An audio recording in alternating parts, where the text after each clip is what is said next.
جو نصیحت نہیں سنتا اسے ملامت سننی پڑتی ہے۔ کمزوروں پر رحم نہ کرنے والا طاقتوروں سے مار کھاتا ہے۔ دشمن سے ہمیشہ بچو اور دوست سے اس وقت بچو جب وہ تمہاری تعریف کرنے لگے۔ اس کی ہمت پر قربان جو نیک کام اخلاص کے ساتھ کرتا ہے۔ بخیل آدمی کی دولت اس وقت زمین سے نکلتی ہے جب وہ خود زیر زمین چلا جاتا ہے۔ مطالعہ غم اور اداسی کا بہترین علاج ہے۔ اگر تم چاہتے ہو کہ تمہارا نام زندہ رہے تو اپنے اولاد کو اچھی اخلاق سکھاؤ۔ راستے کی پہچان نہ رکھنے والے مسافر بے پر پرندہ ہے۔ دنیا کمانا ہنر نہیں ہے، اگر ہو سکے تو ایک مرتبہ کسی کا دل جیت لو۔ نصیحت خواہ دیوار پر ہی کیوں نہ لکھی ہو، اسے اپنے کانوں میں ڈال لو۔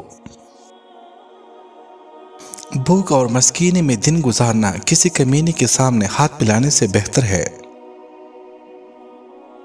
رزق کی کمی اور زیادتی دونوں ہی برائی کی طرف لے جاتی ہے۔ دنیا داری نام ہے اللہ سے غافل ہو جانے کا، ضروریاتی زندگی اور بال بچوں کی پرورش کرنا دنیا داری نہیں۔ مصیبت کو پوشیدہ رکھنا جوان مردی ہے۔ کوئی اپنی کمائی سے روٹی کماتا ہے اسے حاتم تائی کا احسان نہیں لینا پڑتا۔ اچھی عادات کی ملکہ نیک اور پاک دامن عورت اگر فقیر کی گھر میں بھی ہو تو اسے بادشاہ بنا دیتی ہے۔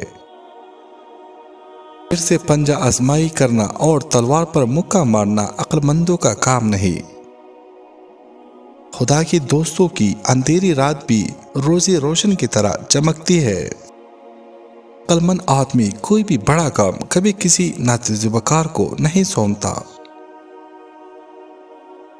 بیکار بولنے سے منہ بند رکھنا بہت بہتر ہے۔